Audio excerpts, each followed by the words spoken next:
bandera del país.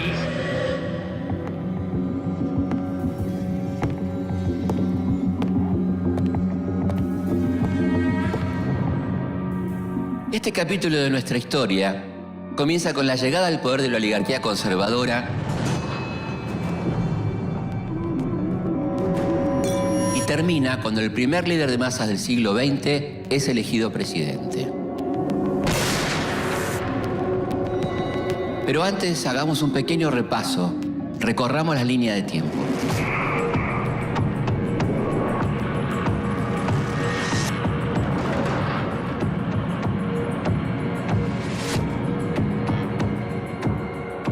Con la llegada de Roca al poder y la federalización de Buenos Aires, concluye una prolongada guerra civil.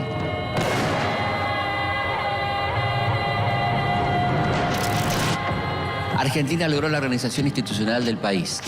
Se incorporó a la economía mundial como exportador de materias primas y consiguió la ocupación de todo el territorio.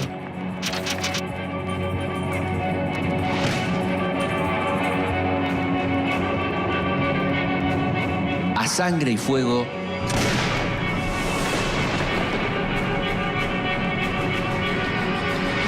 se ha conformado el Estado Nacional.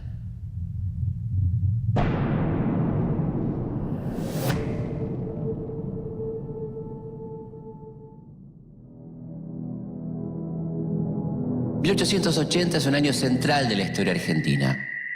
Buenos Aires es derrotada por las fuerzas del Ejército Nacional y se ve obligada a entregar la capital. También se llama elecciones, en las que triunfa el hombre que va a marcar el rumbo de la nación durante los próximos 30 años.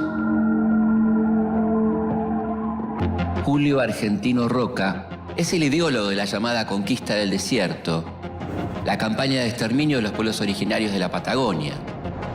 El ascenso de Roca al poder es parte de un recambio en la política local. Roca forma parte de la llamada generación del 80, un grupo de intelectuales y políticos que se piensan a sí mismos como la gente más sana, la mejor gente de la sociedad y por lo tanto los más aptos para gobernar. Creen que el país necesita de profundos cambios sociales y que esos cambios solo pueden llegar de la mano del capitalismo. Los hombres del 80 adhieren a las teorías científicas positivistas, que son la última moda en Europa, y creen que las innovaciones tecnológicas van a tener un progreso ilimitado.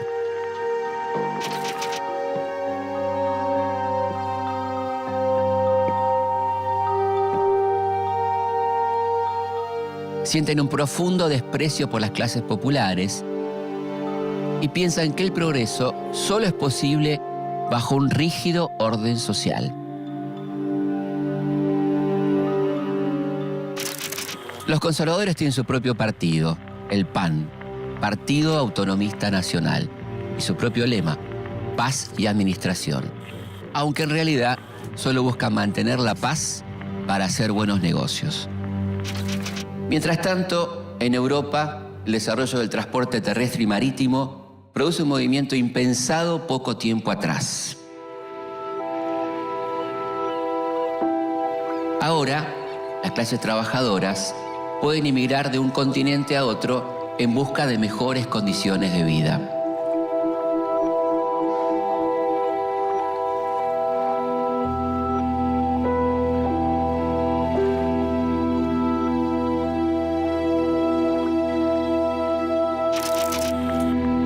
Esto permite la llegada al país de una cantidad enorme de inmigrantes. El régimen conservador pretende una inmigración anglosajona que transforme la cultura de estas tierras. Pero la mayoría de los trabajadores llegan de las zonas rurales y empobrecidas de Europa, como España e Italia, por ejemplo. Ante el aluvión de extranjeros, en Buenos Aires se inaugura un para nada confortable hotel de inmigrantes, donde los recién llegados pueden alojarse por unos pocos días para después ser enviados hacia las zonas de trabajo. Durante la presidencia de Roca, aumentan las inversiones extranjeras en nuestro país, sobre todo las británicas. Inglaterra pone el ojo en las tierras, los bancos, los frigoríficos y los ferrocarriles. En poco tiempo, se duplican los kilómetros de vías férreas que terminan su recorrido en el puerto de Buenos Aires para que nuestras carnes, cereales y cueros sean exportados a Europa.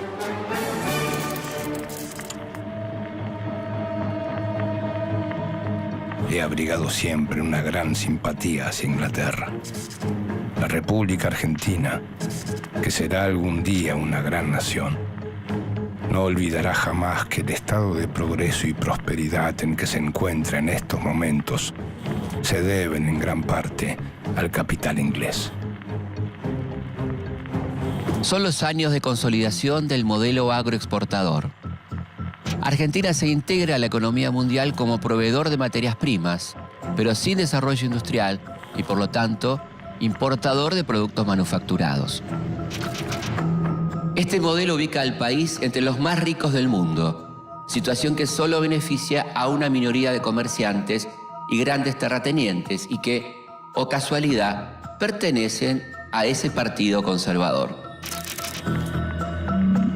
Muchos inmigrantes vienen atraídos por la posibilidad de acceder a la propiedad de la tierra, pero cuando llegan, solo consiguen un empleo como peones, capataces o jornaleros.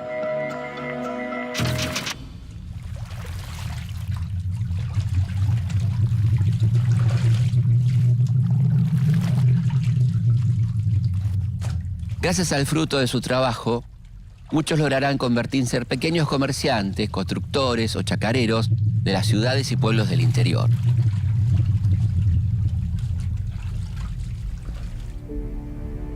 Como presidente, Roca plantea grandes avances en materia civil, educativo y económico.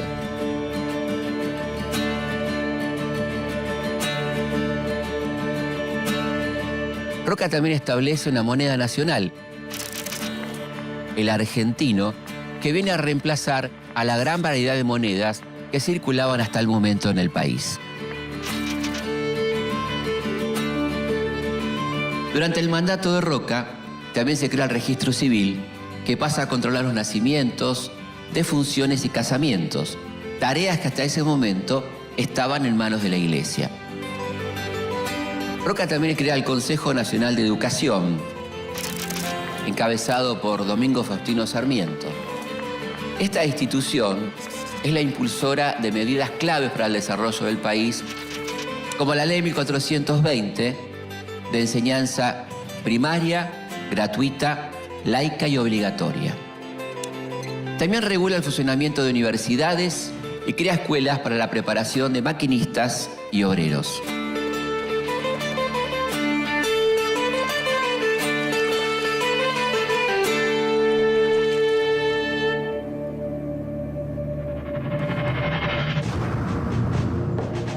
Los miembros de la generación del 80 creen que las mayorías populares no están preparadas para ejercer los mismos derechos que ellos. Cuando llegan las elecciones de 1886, Roca elige como sucesor a su concuñado, Miguel Juárez Celman. Y no hay mucho más para decidir.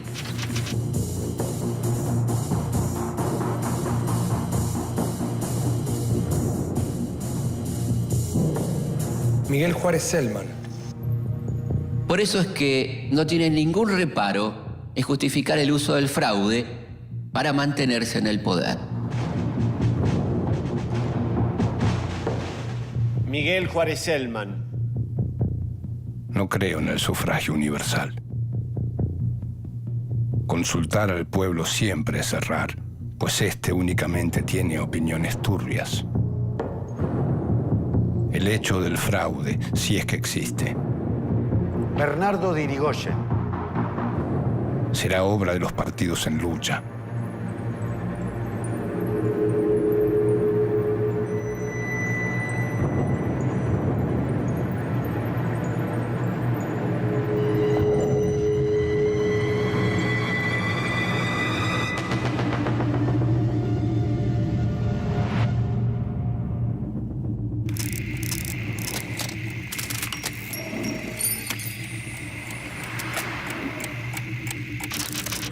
Como presidente, Miguel Ángel Juárez Celman lleva adelante una política liberal sin intervención del Estado. Privatiza todos los servicios públicos, lo que da lugar a grandes negociados que benefician a los amigos del poder. Estos sectores, conocidos como grupos juaristas, toman una gran fuerza durante su mandato.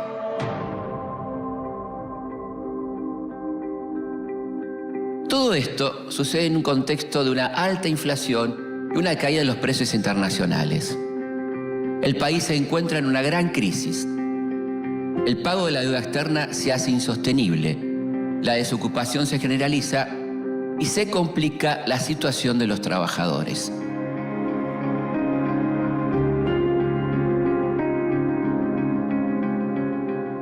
La política de Juárez Celman, sumada a la corrupción y la crisis económica, afianzan el surgimiento de la oposición.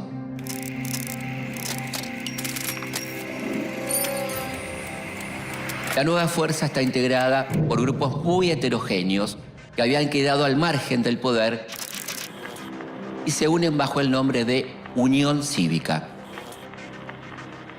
Rápidamente se convierte en la primera amenaza a la hegemonía del PAN. Uno de sus máximos referentes es un apasionado abogado y orador de barricada.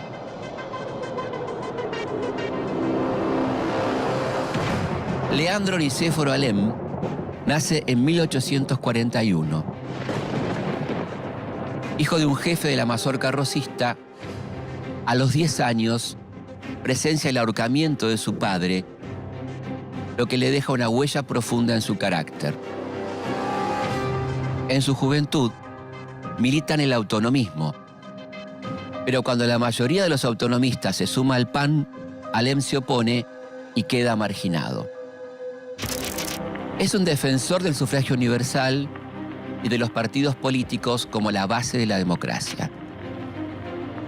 Alem es un político de convicciones inquebrantables. Como poeta inspirado e impetuoso duelista, es casi un personaje de literatura romántica. Además de Alem, en la Unión Cívica conviven líderes muy distintos, como Bartolo de Mitre y José Félix Uriburu. Entre ellos tienen muchas diferencias, pero los une un objetivo común: derrocar al gobierno corrupto de Juárez Celman.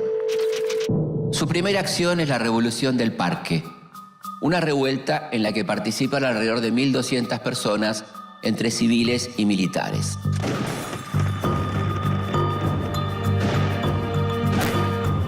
Ni en Europa ni en América podía encontrarse en estos tiempos un gobierno que se le parezca.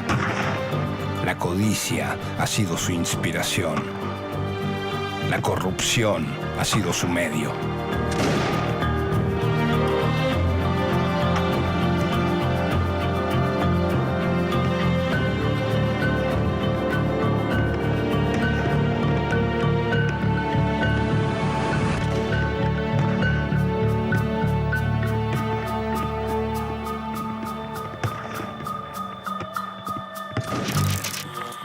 En un primer momento, los rebeldes logran su objetivo: tomar el parque de artillería, ubicado en la actual plaza de Tribunales.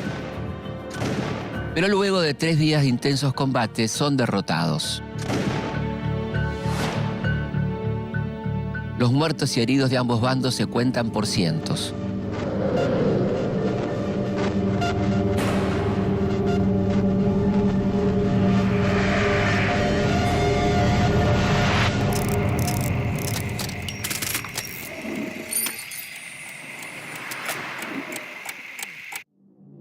La revolución del parque es controlada, pero la figura de Juárez Celman se ha debilitado y se ve obligado a renunciar.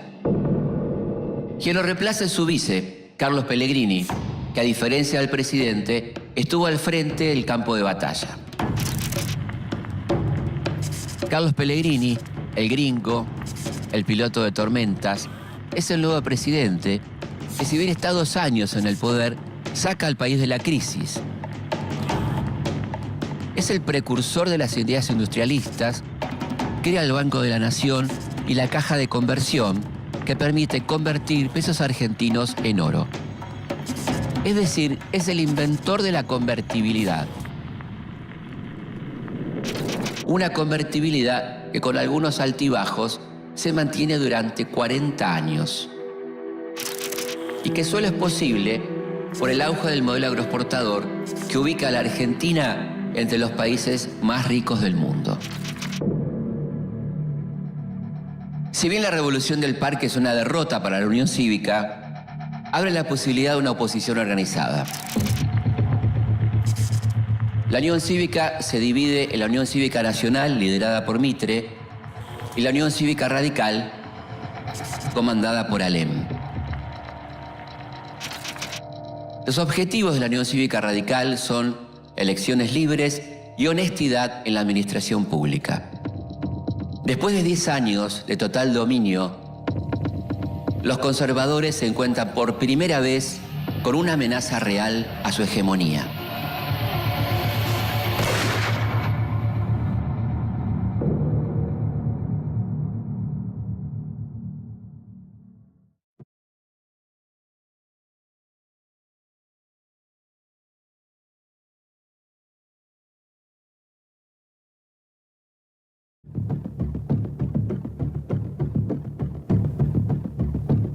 Estamos en 1891. Los conservadores llevan 11 años en el poder gracias al fraude. Y este año surge el primer partido político moderno de la Argentina, la primera amenaza firme a la hegemonía de los conservadores, la Unión Cívica Radical.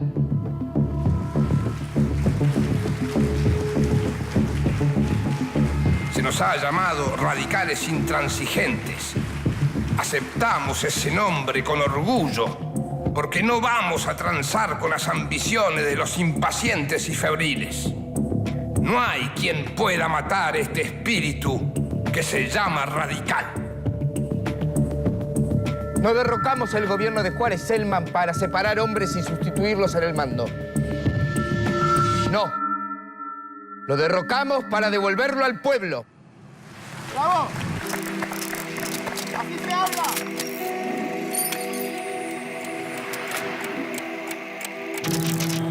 Mientras la UCR se organiza, Pellegrini trata de sacar al país de la crisis económica. Pide a los empresarios y banqueros un préstamo para pagar la deuda y está dispuesto a responder al empréstito como sea. El objetivo de la UCR es ambicioso.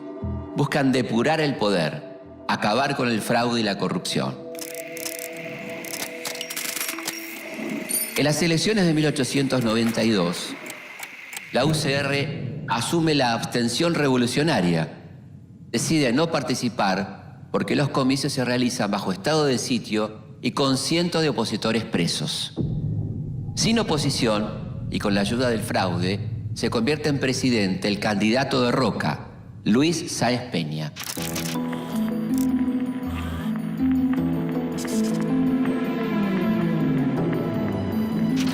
La Unión Cívica Radical denuncia la legitimidad del nuevo gobierno y se prepara para organizar una nueva revolución.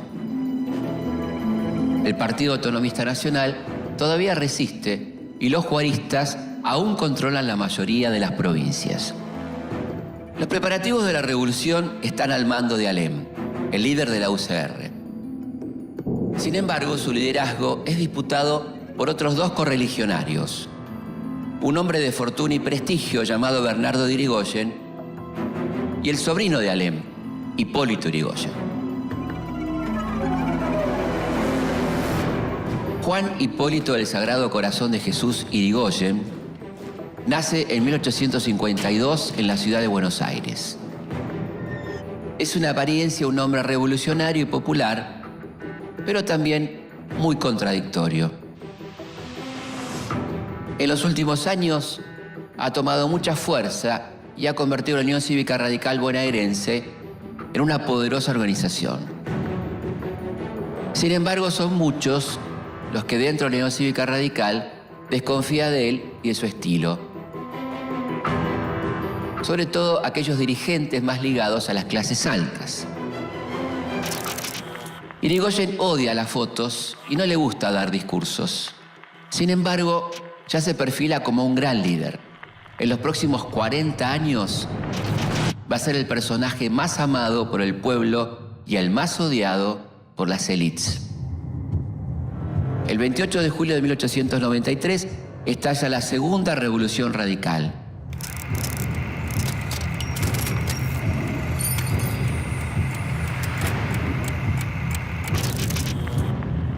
El movimiento armado comienza en San Luis.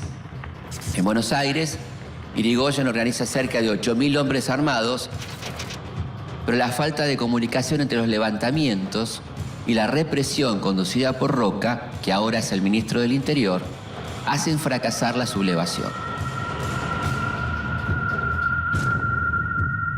Para evitar un baño de sangre, Irigoyen disuelve el gobierno revolucionario.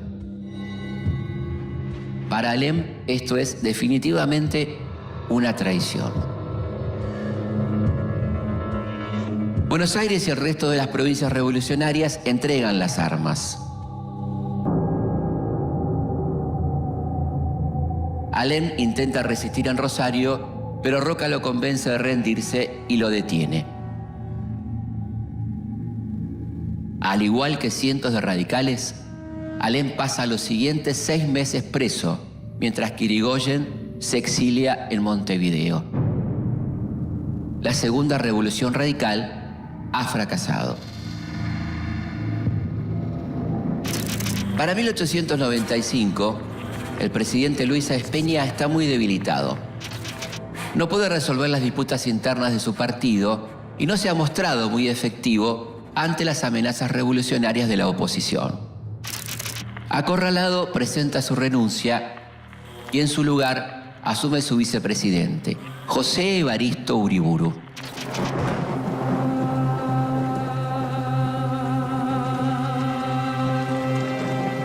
Los que conocen a Alem saben que atraviesa un momento difícil. Tiene graves problemas económicos porque aportó todo su capital para financiar el partido y las revoluciones fallidas.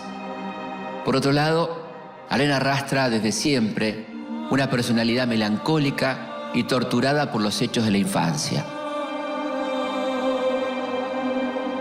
Muy deprimido y decepcionado por las actitudes de sus correligionarios, escribe en su testamento político: He terminado mi carrera. He cumplido mi misión. Para vivir estéril, inútil y deprimido, es preferible morir. Sí, que se rompa, pero que no se doble.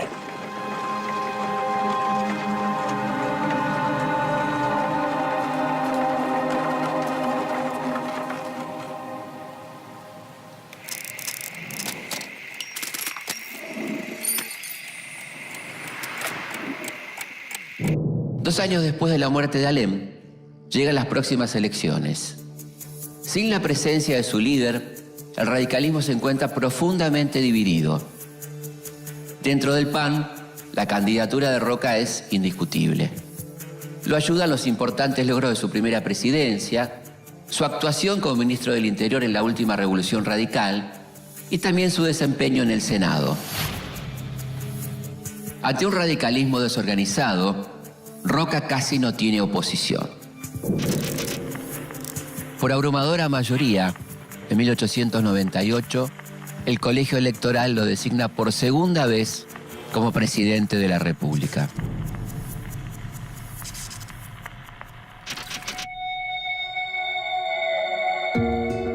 Durante el segundo mandato de Roca, Hipólito Yrigoyen reorganiza la Unión Cívica Radical. Los principios son los mismos: respetar la Constitución, reconquistar la vida cívica y la austeridad democrática. Acusan al gobierno de no respetar las autonomías provinciales y abusar de la administración pública. Según ellos, todo esto hace al régimen conservador ilegítimo y eso justifica el uso de la fuerza para reemplazarlo del poder.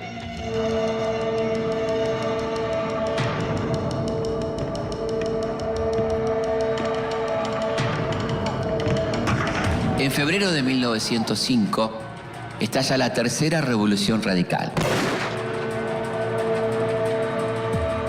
Esta vez los levantamientos se producen en Buenos Aires, Córdoba, Mendoza y Santa Fe.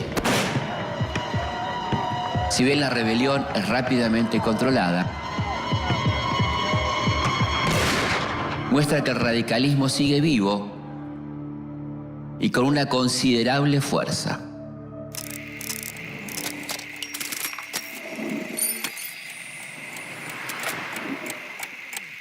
No solo los radicales se levantan en contra del gobierno por estos días. Los trabajadores también se hacen escuchar con manifestaciones cada vez más importantes. Los millones de inmigrantes que llegan desde Europa no solamente traen su fuerza de trabajo. Con ellos también llegan las ideas anarquistas y socialistas, movimientos que pondrán en jaque a los futuros gobiernos de la Argentina.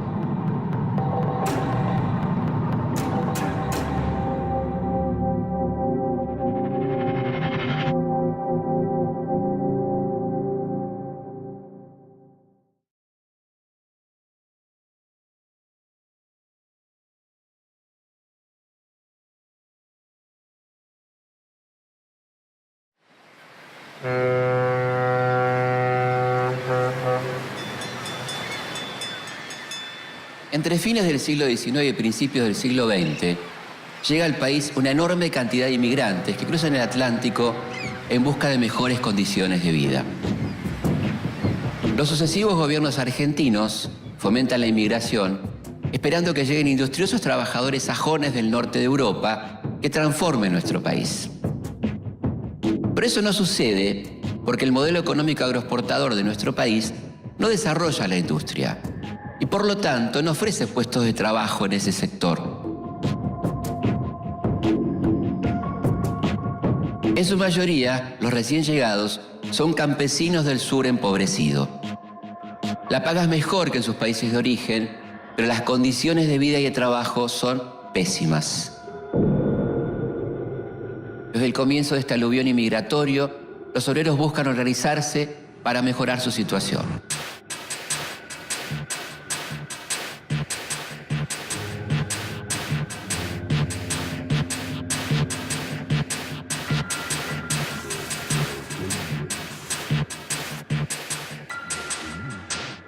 En un principio, se distinguen dos tendencias, los anarquistas y los socialistas.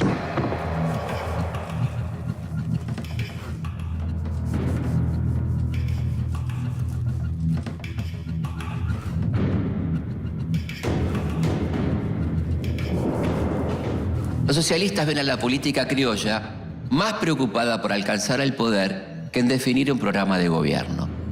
Su partido, fundado en 1896, tiene un programa definido hasta el detalle. Se manifiestan a través de las huelgas y protestas que cada vez logran mayor repercusión. Jornada de 8 horas para los adultos y prohibición del trabajo industrial de los menores de 14 años. Descanso obligatorio de 36 horas continuas por semana. Los anarquistas, por su parte, son partidarios de la acción directa del pueblo. Creen que los partidos políticos distraen a las masas y les impiden ser combativas. Se agrupan en gremios y sindicatos y en 1901 forman la Federación Obrera Argentina, la FOA. El gobierno de Roca responde de inmediato a esta creciente organización del movimiento obrero. En 1902 aprueba la ley de residencia que le permite al Estado expulsar a los extranjeros que se involucren en cualquier conflicto social o político.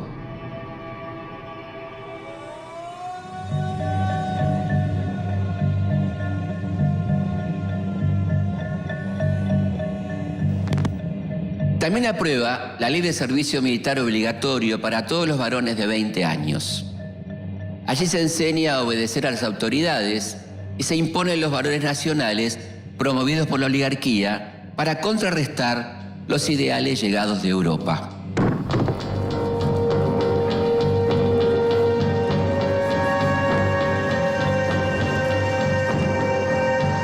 Pero a pesar de los esfuerzos del gobierno, los obreros no se rinden.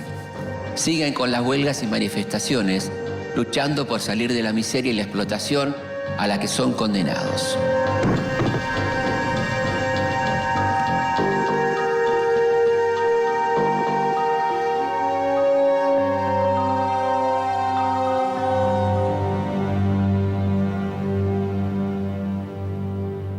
Roca impulsa una reforma electoral para buscar representación a los grupos disconformes de la oposición. La idea es evitar nuevas revoluciones. Los socialistas se incorporan, pero los anarquistas continúan por fuera del sistema de partido.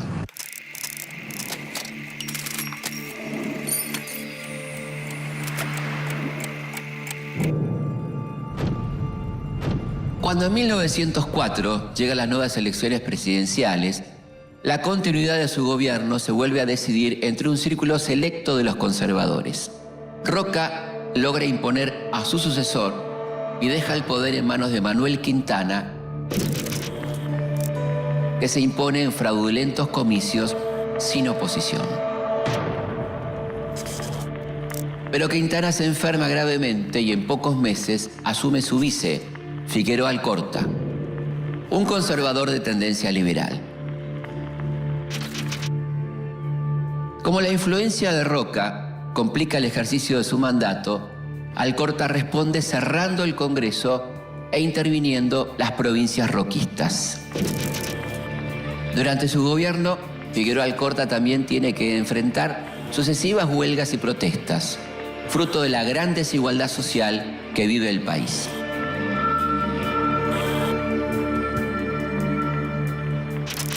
En 1907 tiene lugar una huelga muy particular, la huelga de inquilinos.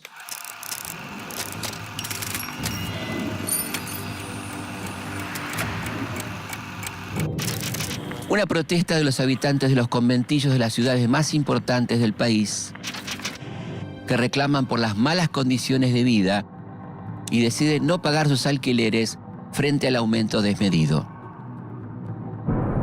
Pero a pesar de los desalojos, de la ley de residencia que amenaza con expulsar a los extranjeros y de la intervención policial, los obreros vuelven a levantarse denunciando sus pésimas condiciones de vida y trabajo.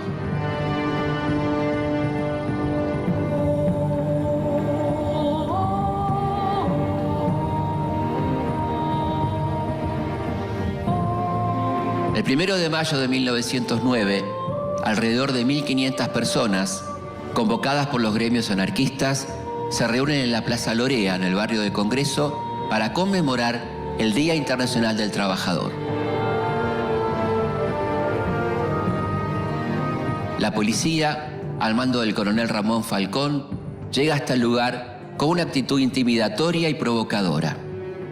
El acto se desarrolla con normalidad, pero cuando los manifestantes se están dispersando, los hombres de Falcón abren fuego sobre la multitud.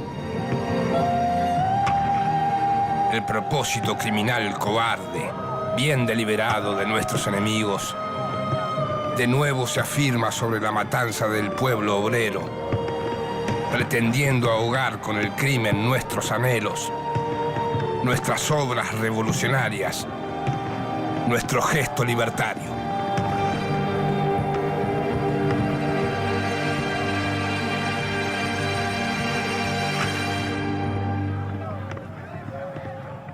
Esta feroz represión deja un saldo de 14 muertos y alrededor de 80 heridos. Y da inicio a una semana que va a ser historia, la Semana Roja.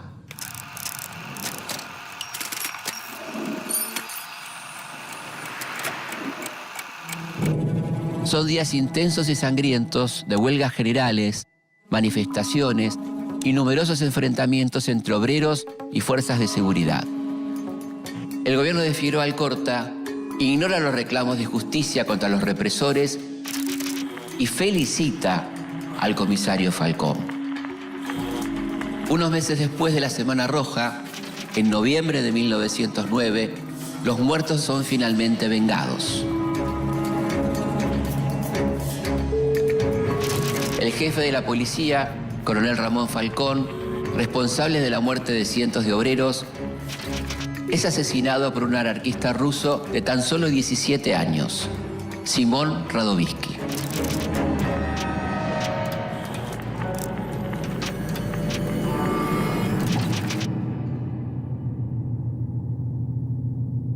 A pesar de este contexto de gran conflictividad social, el comercio exterior aumenta notablemente, lo que produce un periodo de prosperidad para las finanzas públicas. Esto le permite a Figueroa Alcorta destinar enormes sumas de dinero para los festejos de un aniversario muy especial, el centenario de la Revolución de Mayo.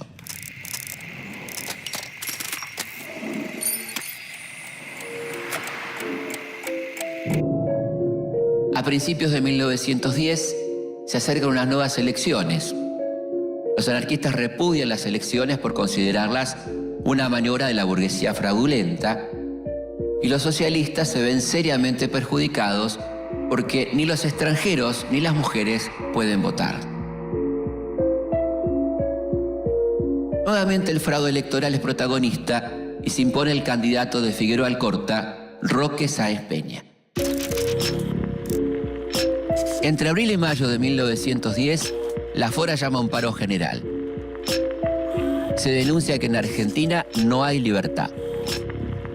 Organizan una enorme manifestación a la cual concurren entre 40.000 y 100.000 trabajadores.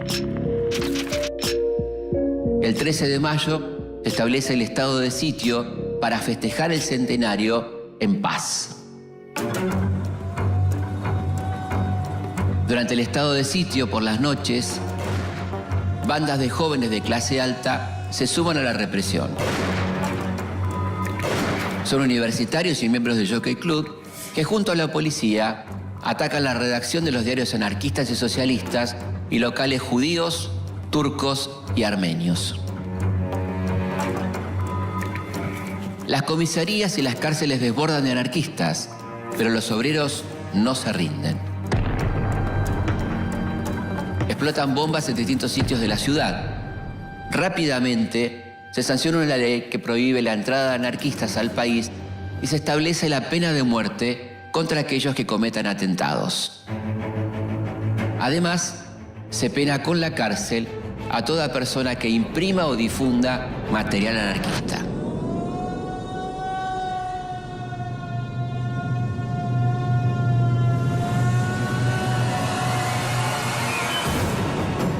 En 3 días, más de 500 activistas políticos son detenidos o deportados. El objetivo es frenar la agitación social y recobrar el control en vistas de los festejos del centenario. El nuevo jefe de policía, Luis de Lepiane, recluta civiles que se acercan a colaborar con la policía.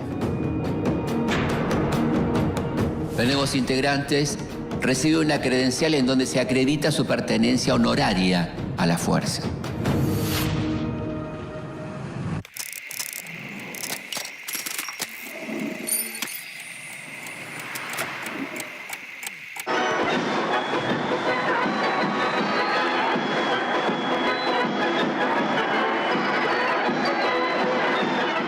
La elegancia porteña, el interminable desfile, concentra su presencia en la rural. Para los festejos del centenario se crean grandes monumentos, avenidas, parques y diagonales. La riqueza ganadera del país está presente en la muestra de los mejores exponentes de su plantel. Durante una semana se despliegan desfiles militares y navales, arriban visitantes ilustres y se producen exposiciones masivas. Los fastuosos festejos del centenario le sirven a la élite para demostrar que la Argentina ha entrado al grupo de los países más prósperos del mundo, que esto ha sido posible gracias a las políticas que los conservadores liberales vienen impulsando desde 1862. La fiesta no es para todos. La desigualdad social es enorme y son muchos los que no reciben ningún beneficio de la prosperidad del país.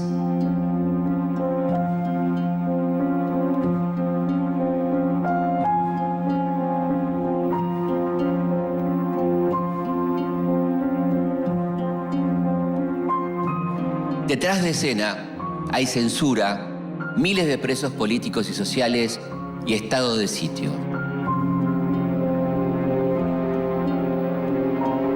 Para muchos de los habitantes de la ciudad no hay nada que festejar.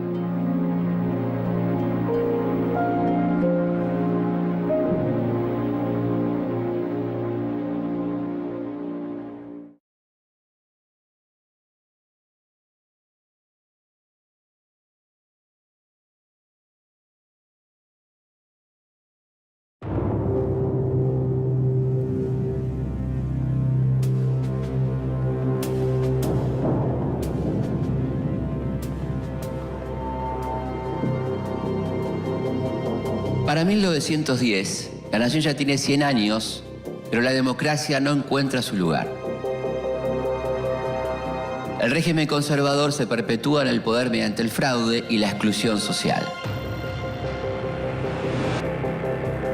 El pueblo y los incipientes partidos no encuentran espacios para expresarse y son duramente reprimidos.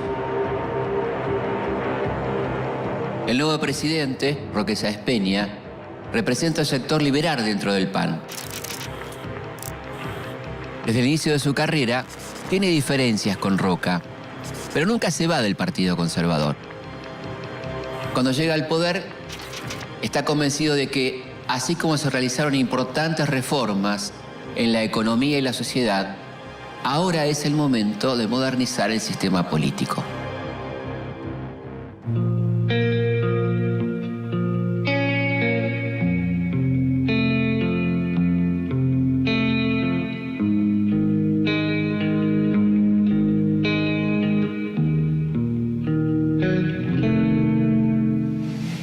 El nuevo presidente quería integrar a los radicales y a los socialistas al sistema electoral para aumentar la legitimidad política del gobierno, modernizar el Partido Conservador y también avanzar en la solución del problema anarquista, trasladando la protesta de la calle al Parlamento.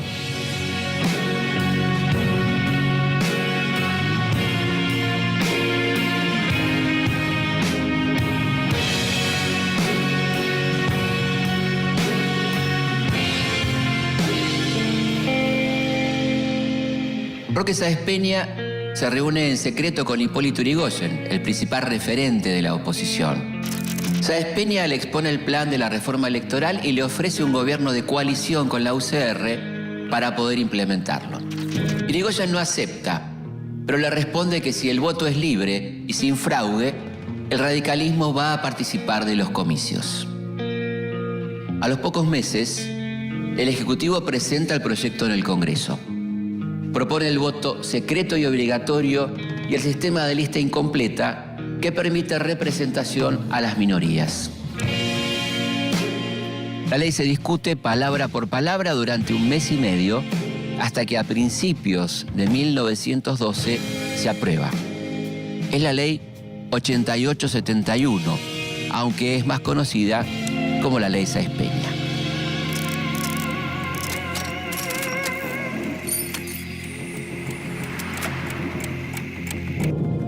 La ley es un importante avance para la participación democrática, pero no ha podido frenar la creciente conflictividad social.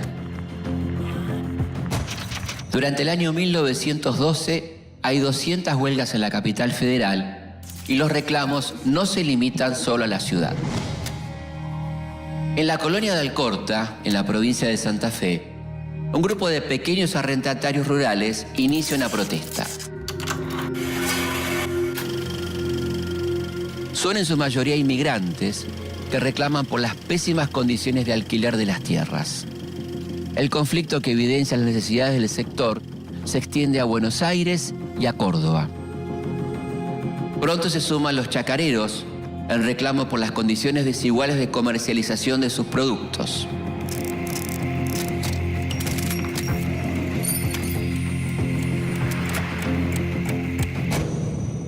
Conocido como el Grito de Alcorta, el conflicto dura 3 meses y logra que algunos propietarios disminuyan el precio de los arrendamientos. Una consecuencia de este levantamiento es la creación de la Federación Agraria Argentina, que representa a los pequeños y medianos productores, una organización rural que por el momento abre una alternativa a la hegemonía de la sociedad rural. Luego de la sanción de la ley electoral, que establece el voto secreto y obligatorio, y la reforma electoral, comienzan a aparecer nuevos partidos políticos y el presidente advierte a las provincias que no dudarán en intervenirlas si se concretan hechos de fraude.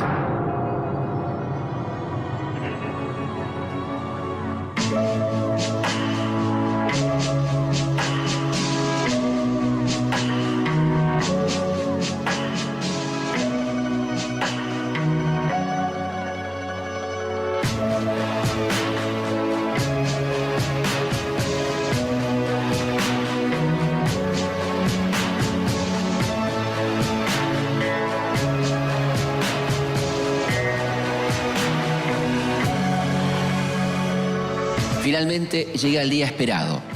Después de años de fraude, la democracia da su primer paso.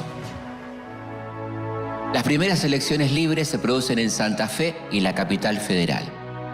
En ambas gana la Unión Cívica Radical con comodidad. El oficialismo, a pesar de haber comprado votos, pierde por un amplio margen.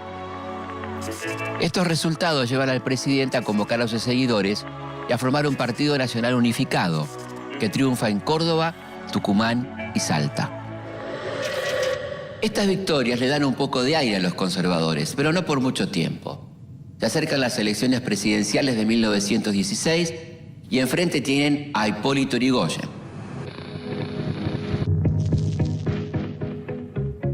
El líder radical, en busca de apoyo, organiza banquetes, caravanas de autos y recorridos en tren. Es el comienzo de un nuevo tipo de líder de masas que presenta una forma novedosa de hacer política. A los conservadores, en cambio, les cuesta acostumbrarse a las nuevas reglas del juego que plantea la ley Sáenz Peña. Un pequeño grupo encabezado por Roca propone volver al fraude, mientras que otros piensan que hay que respetar la nueva ley. El presidente Roque Sáenz Peña no interviene en las disputas internas. Gravemente enfermo, se retira de la política y tras unos meses de agonía muere. El soldado de Arica, el brillante diplomático, el gran estadista, ha muerto. Su reemplazante es el vice, Victorino de la Plaza, a quien no le entusiasma mucho la reforma electoral. Teme un triunfo radical y crecen los rumores de que derogará la ley. Pero el temor a una revuelta hace que deje todo como estaba.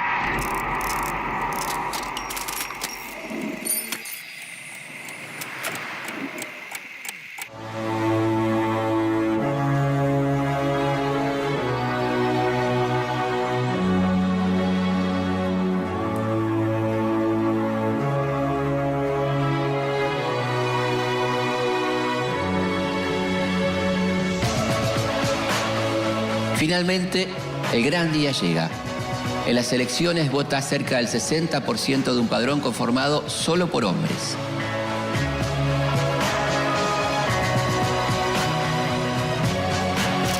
El radicalismo resulta vencedor. Hipólito Yrigoyen se convierte en el primer presidente argentino elegido democráticamente. Hipólito Yrigoyen asume la presidencia acompañado por una multitud. Nunca antes había sucedido algo así. Ese día, sus partidarios desatan los caballos de su carruaje y lo llevan a pulso hasta la Casa de Gobierno.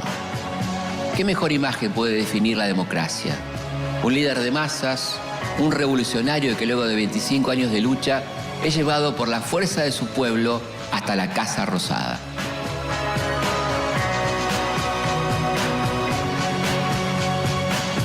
Para 1916, el país tiene un sistema político con mayor legitimidad. Por primera vez, un presidente de la nación cuenta con apoyo legítimo de una parte importante del pueblo argentino.